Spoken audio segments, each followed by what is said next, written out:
Good morning student. आज की class में हम डिस्कस करेंगे एस ब्लॉक जो है हमारे बायोलॉजिकल सिस्टम में किस एस ब्लॉक के जो एलिमेंट्स हैं वो हमारे बायोलॉजिकल सिस्टम में किस तरीके से हेल्पफुल है। तो आज जो हमारा टॉपिक है वो है हमारा function of S block element in biological system. Function of S block element in biosystem या बायोलॉजिकल सिस्टम। ठीक है, इसके बाद बात करेंगे function of S block elements का बायोसिस्टम में किस तरीके से हेल्प है। बायोसिस्टम मतलब कि हमारे बॉडीज़ में जो भी ह्यूमन बॉडी है या फिर कुछ भी है उसमें किस तरीके से बायोसिस्टम में हेल्प करता है। ठीक है, तो जो भी कोई स्पीशीज़ है उसके बॉडी है उसमें एस ब्लॉक के एलिमेंट्स का क्या रोल है।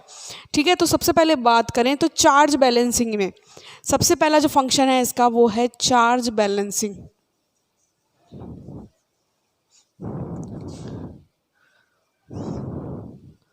चार्ज बैलेंसिंग, ठीक है, चार्ज बैलेंस में क्या इसका जो चार्ज बैलेंस में किस तरीके से हेल्पफुल है। हमें पता है कि हमारी जो बॉडी है उसमें हाईली नेगेटिव चार्ज के कुछ ऑर्गेनिक मॉलिक्यूल होते हैं। जैसे हाईली नेगेटिव चार्ज के ऑर्गेनिक मॉलिक्यूल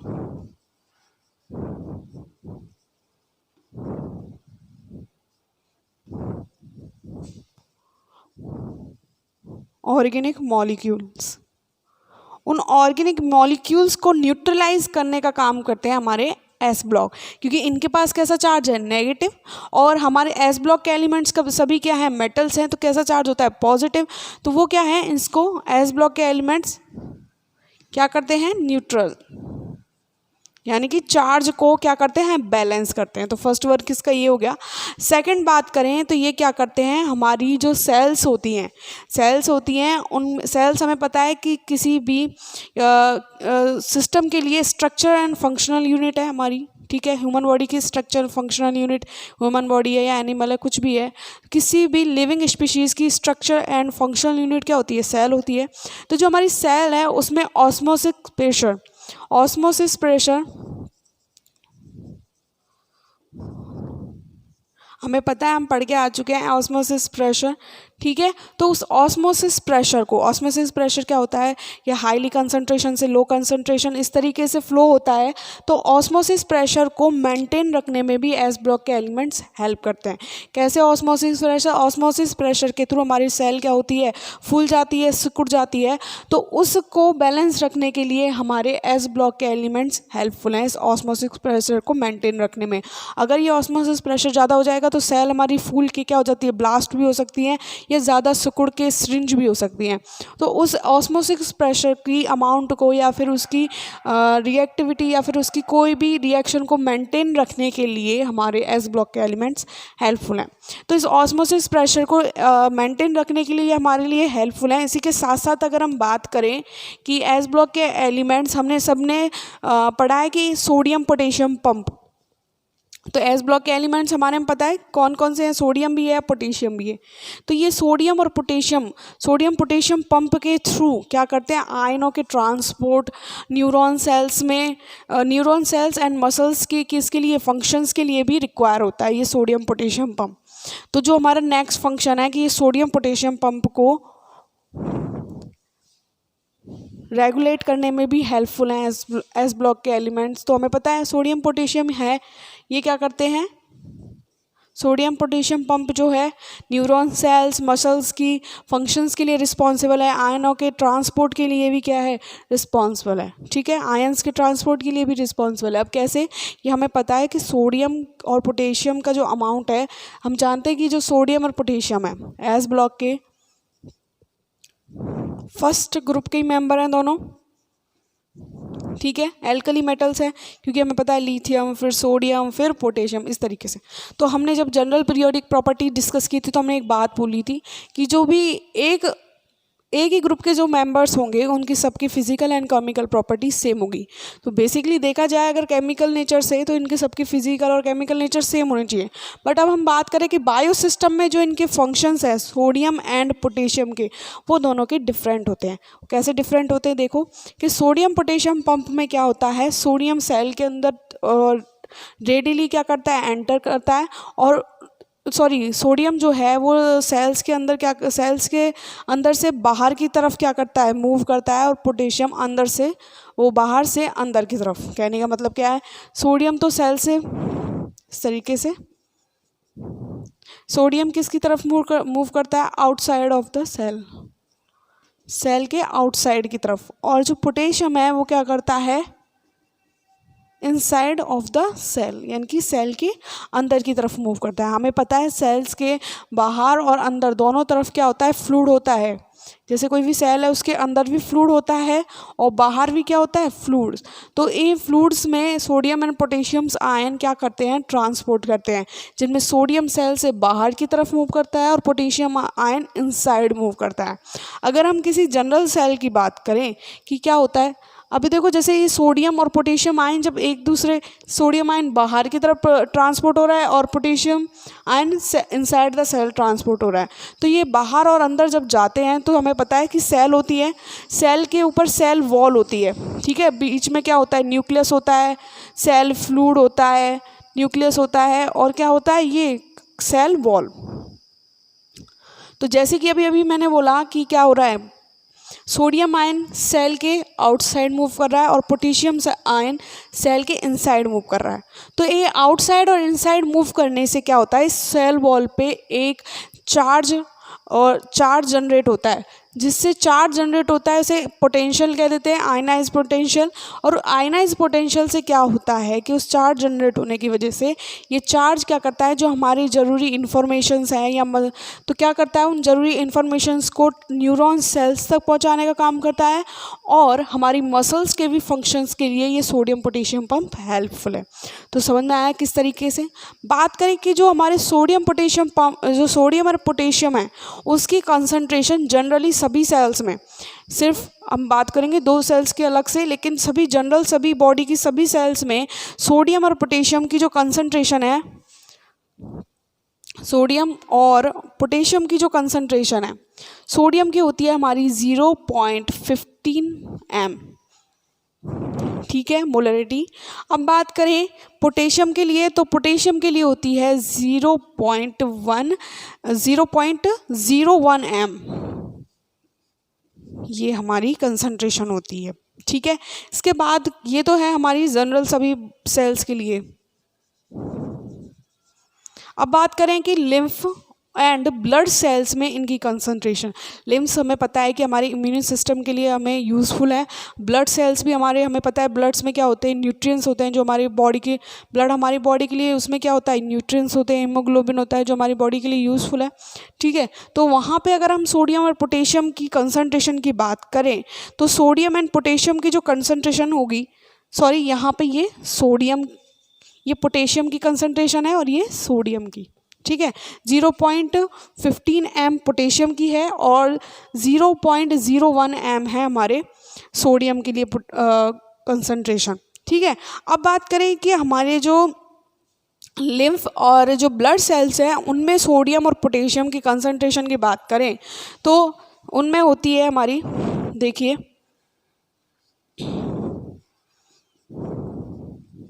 तो पोटेशियम की कंसंट्रेशन होती है 0.003 और सोडियम की कंसंट्रेशन होती है 0.15 m, इस तरीके से।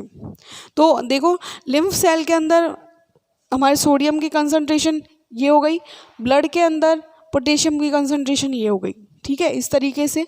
तो ये जो हमारा सोडियम पोटेशियम पंप है, क्या होता है कि जो सोडियम आयन है वो सेल्स के बाहर सेल्स के अंदर आते हैं, पहले किस तरीके से अंदर आते हैं, ग्लूकोज के थ्रू। तो ग्लूकोज के थ्रू जब सेल्स के अंदर आते हैं तो इनका बाहर जाना भी ज़रूरी है, ठीक है। तो ये सेल्स के बाहर भी जाते हैं, तो बाहर जाते हैं तो मैंने अभी बताया कि जैसे सेल वॉल से बाहर जा रहे हैं, ठीक है। उसी तरीके से पोटेशियम आयन क्यों सेल के अंदर ही रहना चाहिए, ये इनका बाहर जाना क्यों ज़रूरी है, क्योंकि ये सेल्स के बाहर जाते हैं, ठीक है, ग्लूकोज के थ्रू ये हमारी बॉडी के अंदर आते हैं सेल्स में, ग्लूकोज के साथ। ठीक है, तो हमें पता है ग्लूकोज का क्या होगा, मेटाबॉलिज्म होगा, तो ये भी क्या होगा, मेटाबॉलिज्म रिएक्शन के थ्रू बाहर जाने चाहिए। ठीक है, लेकिन पोटेशियम आयन हमारे इनसाइड द सेल ही क्यों रहने चाहिए, क्योंकि पोटेशियम आयन जो हैं वो हमारे किसके वो हेल्प करते हैं, जैसे हम अगर हमारे क्या होता है ग्लाइकोजन वगैरह स्टोरेज रहता है, ग्लूकोज किसके फॉर्म में, ग्लाइकोजन वगैरह किस फॉर्म में क्या रहता है, स्टोरेज रहता है, तो उसके मेटाबॉलिज्म के लिए, ठीक है, उसके मेटाबॉलिज्म के लिए कुछ जो एंजाइम हैं उनके एक्टिवेशन के लिए, उसके साथ साथ बात करें कि प्रोटीन सिंथेसिस के लिए भी हमारा पोटेशियम आयन यूज़फुल रहना चाहिए। इसलिए ये तो इनसाइड द सेल ही रहना चाहिए, जिससे ये क्या हो, ये क्या कर सके, पोटेशियम आयन का क्या क्या फंक्शन था अब ये, कि ये हमारा प्रोटीन सिंथेसिस के लिए यूज़फुल हो, प्रोटीन सिंथेसिस। सेकंड, ये हमारा कुछ एंजाइम के क्या एक्टिवेशन के लिए, एंजाइम एक्टिवेशन के लिए हेल्पफुल हो। नेक्स्ट क्या है, इसके अलावा ये क्या करे, हमारे प्रोटीन सिंथेसिस एंजाइम एक्टिवेशन के लिए हेल्पफुल हो, और क्या करे, जो ग्लूकोज है उसके मेटाबॉलिज्म के लिए।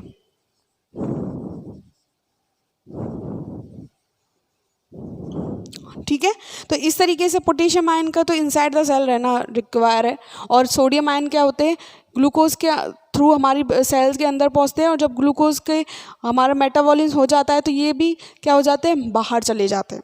ठीक है, तो इस तरीके से सोडियम पोटेशियम पंप वर्क करता है। एक बार देख लेते हैं कि सोडियम पोटेशियम पंप कैसे वर्क कर रहा है, कि क्या हो रहा है कि जो भी हमारी सेल है, तो इनसाइड सेल पहले ग्लूकोज के साथ क्या पहुंचेगा, हमारा सोडियम आयन। ठीक है, इनसाइड द सेल ग्लूकोज के साथ ये पहुंच जाएगा अंदर, फिर ये क्या करेगा, जब मेटाबॉलिज्म होगी तो ये तेज़ी से बाहर भी निकल जाएगा, और जो हमारे बाहर जो प्रेजेंट है, अब क्या हुआ, ग्लूकोज के साथ ही वो अंदर आया, तो बाहर हमारे पोटेशियम आयन प्रेजेंट है, ये क्या करेंगे, इस चार्ज को बैलेंस करने के लिए जब ये बाहर निकलेगा तब ये अंदर की साइड मूव कर जाएंगे। ठीक है, क्योंकि इन पहले क्या हुआ, सोडियम आयन ग्लूकोज के साथ हमारे सेल वॉल के अंदर है, जब इन मेटाबॉलिज्म हुआ तो ये बाहर निकले, तो अंदर चार्ज बैलेंस करने के लिए पोटेशियम आयन अंदर जाएंगे। ठीक है, तो अब इस तरीके से जब सेल वॉल पे ये क्या हुआ, ये आयन्स बाहर निकले, ये आयन एंटर हुए, तो इससे क्या होगा, सेल वॉल पे एक चार्ज जनरेट होगा, और चार्ज जो जनरेट होगा उसकी वजह से क्या होगा, जो हमारी न्यूरॉन सेल है, न्यूरॉन सेल हमें पता है क्या करने का काम करती है, इन्फॉर्मेशन को ले जाने का। ठीक है, न्यूरॉन्स को ले जाने का, तो जो भी हमारी न्यूरॉन सेल है वो क्या करेंगी, न्यूरॉन सेल हमारी हेल्पफुल है, क्या कहते हैं हम कि इन्फॉर्मेशन को ले जाने के लिए हेल्पफुल होती है माइंड तक। तो ये सभी जो चार्ज जनरेट होगा वो चार्ज क्या करेगा, न्यूरॉन और जो मसल सेल्स हैं उनके एक्टिवेशन को करेगा, तो उसमें हमारा सोडियम पोटेशियम पंप हेल्पफुल है। ठीक है, बात करें कि सोडियम पोटेशियम की जनरल सेल्स में कंसंट्रेशन कितनी होती है, ये होती है, और इनकी लिम्फ एंड ब्लड सेल्स में कंसंट्रेशन इतनी होती है। ठीक है, इसके बाद बात करें कि सोडियम आयन ग्लूकोज के थ्रू बॉडी के अंदर आते हैं और फिर बाहर निकल जाते हैं। ठीक है, लेकिन पोटेशियम आयन का हमारे बॉडी के अंदर ही रहना क्यों रिक्वायर है, क्योंकि ये protein synthesis, enzyme activation, glucose metabolism में हेल्पफुल होते हैं। अब देखो, हमें सोडियम और पोटेशियम आयन को अंदर बाहर तो ले जा रहे हैं, लेकिन इनको बाहर और अंदर ले जाने के लिए एनर्जी भी तो चाहिए, कोई एनर्जी रिक्वायर होगी ना। तो वो एनर्जी क्या होती है कि हमारी जो ATP है, ये क्या है, हम सभी पढ़ के आ चुके हैं, बायो एडिनोसिन ट्राइफॉस्फेट। ठीक है, तो एडिनोसिन ट्राइफॉस्फेट क्या होता है, ये ब्रेक हो जाता है एडिनोसिन डाइफॉस्फेट और फॉस्फेट के कंटेंट में, और ड्यूरिंग द रिएक्शन एनर्जी हमें प्रोवाइड हो जाती है इस टाइप की प्रोसेस के लिए, सोडियम और पोटेशियम पंप के लिए। ठीक है, एक सोडियम आयन के ट्रांसपोर्ट के लिए, एक 3 सोडियम आयन का ट्रांसपोर्ट 1 ATP करता है, तो इतने 1 ATP 3 सोडियम आयन का ट्रांसपोर्ट कर सकता है। ठीक है, तो यही है हमारा सोडियम पोटेशियम पंप। इसके बाद बात करें कि मैग्नीशियम एस ब्रो के अदर एलिमेंट्स है वो बायोसिस्टम में किस टाइप से हेल्प कर रहे हैं। तो बात करें मैग्नीशियम और कैल्शियम, तो हमें पता है कि मैग्नीशियम और कैल्शियम भी बहुत यूज़फुल है हमारे लिए। बात करें कैल्शियम, हमारी बॉडी में कहाँ होता है, सेल फ्लूइड में, मतलब आउट ऑफ द जो सेल फ्लूइड होता है उसमें प्रेजेंट होता है। तो कैल्शियम किस किस की फॉर्म में रहता है, हमारे एपेटाइट की में, फ्लोरो एपेटाइट, क्योंकि देखो हमारी जो बॉन्स होती हैं उसमें तो ये किस फॉर्म में रहता है, एपेटाइट की फॉर्म में। बात करें कि और हमारे जो इनेमल होती है, जो हमारे टीथ होते हैं उसके ऊपर एक स्ट्रॉन्ग, सबसे ज़्यादा कठोर क्या होता है, एक प्रोटेक्टिव लेयर होती है, उसे हम क्या बोलते हैं, सबसे ज़्यादा हमारी बॉडी का सबसे जो हार्डेस्ट पार्ट है वो हम क्या बोलते हैं, इनेमल है। तो इनेमल जो है वो कहाँ होती है, जो हमारा टीथ होता है उसके आउटर पे क्या होती है, एक लेयर होती है, लेयर की फॉर्म में होती है, सबसे हार्डेस्ट पार्ट होता है इनेमल। तो वो भी किसका बना हुआ होता है, कैल्शियम का। तो कैल्शियम का यूज़ क्या है कि ये बॉन्स में तो रहता है एपेटाइट की फॉर्म में। एपेटाइट का फॉर्मूला क्या होता है, देखो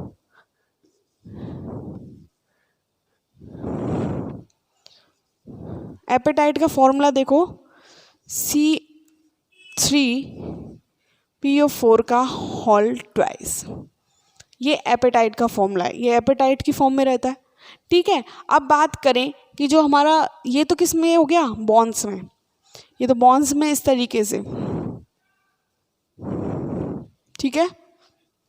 अब बात करें, ये तो बॉन्स में हो गया, इसके अलावा दूसरा जो है हमारा वो है फ्लोरो एपेटाइट। जो फ्लोरो एपेटाइट है वो किस में हेल्पफुल है, इनेमल में। तो फ्लोरो एपेटाइट का जो फॉर्मूला ये तो है हमारा एपेटाइट, ठीक है, ये है हमारा बॉन्स में, ये है हमारा टीथ में, ठीक है। तो ये है हमारा फ्लोरो एपेटाइट। तो फ्लोरो एपेटाइट का फॉर्मूला होता है CA3PO4 का होल ट्वाइस डॉट CaF2। इस तरीके का ये फ्लोरो एपेटाइट का फॉर्मूला है, ये कॉम्प्लेक्स कंपाउंड होता है, ठीक है। तो कैल्शियम किस किस में हेल्पफुल है, कहाँ पे प्रेजेंट होता है कैल्शियम, आउटर शेल फ्लूइड में, जो सेल के बाहर जो फ्लूइड होता है उसमें प्रेजेंट होता है, ठीक है। बात करें कि मैग्नीशियम, तो मैग्नीशियम का हमने कल भी बात की थी कि मैग्नीशियम किस में यूज़फुल है। मैग्नीशियम का जो कॉम्प्लेक्स आयन है वो यूज़फुल है हमारा क्लोरोफिल ए और क्लोरोफिल बी, दोनों में हमारा क्या मिलता है, मैग्नीशियम, ठीक है। तो मैग्नीशियम कहाँ कहाँ पे मिलता है, chlorophyll A and chlorophyll B के कॉम्प्लेक्स आयंस में। और हमें पता है chlorophyll A and chlorophyll B हमारे किस लिए, ये क्या है, प्लांट पिगमेंट जो फोटोसिंथेसिस रिएक्शन में हेल्पफुल है। और फोटोसिंथेसिस की रिएक्शन हमें पता है क्या होती है, 6CO2 + 6H2O is equal to, यहाँ पे एच न्यू क्या है, फोटोन की प्रेजेंस में, क्योंकि सनलाइट के प्रेजेंट में तो फोटोसिंथेसिस रिएक्शन होती है, तो हमारे क्या फॉर्म होता है, ग्लूकोज, इस तरीके से, ठीक है। तो ये फॉर्म होता है ग्लूकोज। तो हमारे magnesium chlorophyll A chlorophyll B में होता है, जो किस में हेल्पफुल है, फोटोसिंथेसिस रिएक्शन में। और फोटोसिंथेसिस रिएक्शन ये रही हमारी, ठीक है। इसके बाद अगर हमारे जैसे सोडियम पोटेशियम पंप होता है, उसी तरीके से हमारे क्या होता है, कैल्शियम और मैग्नीशियम आयंस भी क्या होते हैं, ट्रांसपोर्ट होते रहते हैं बॉडी में। और देखिए मैग्नीशियम आयंस तो होते हैं सेल्स के अंदर और कैल्शियम आयन होते हैं सेल फ्लूइड के बाहर। जिसी तरीके से हमने बात की कि जो सोडियम आयन होते हैं सेल्स के बाहर निकलते हैं, पोटेशियम आयन सेल के अंदर जाते हैं, उसी तरीके से मैग्नीशियम आयन सेल के अंदर और कैल्शियम आयन सेल के बाहर होते हैं। और बात करें कि जो एनिमल्स हैं उनमें मैग्नीशियम आयन क्या होता है, बात करें मैग्नीशियम आयन ATP के साथ, मैग्नीशियम जो आयन है वो ATP के साथ क्या करता है, कॉम्प्लेक्स कंपाउंड फॉर्म करता है। और कॉम्प्लेक्स कंपाउंड होते हैं फास्फोहाइड्रोलाइसिस, फॉस्फोहाइड्रोलाइसिस और उसके अलावा फास्फोट्रांसफरेजेस,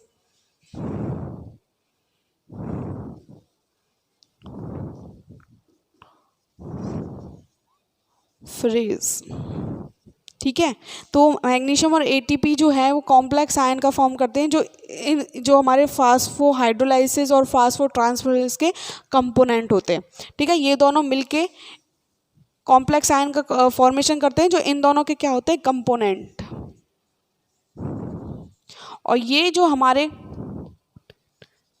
दोनों हमारी जो कंपाउंड है, ये जो हैं हमारे लिए किस में हेल्पफुल है, एंजाइम एक्टिवेशन में जो फास्फोहाइड्रोलाइसिस और फास्फोट्रांसफरेज है, ये दोनों किसके लिए हेल्पफुल हैं? Enzyme activation.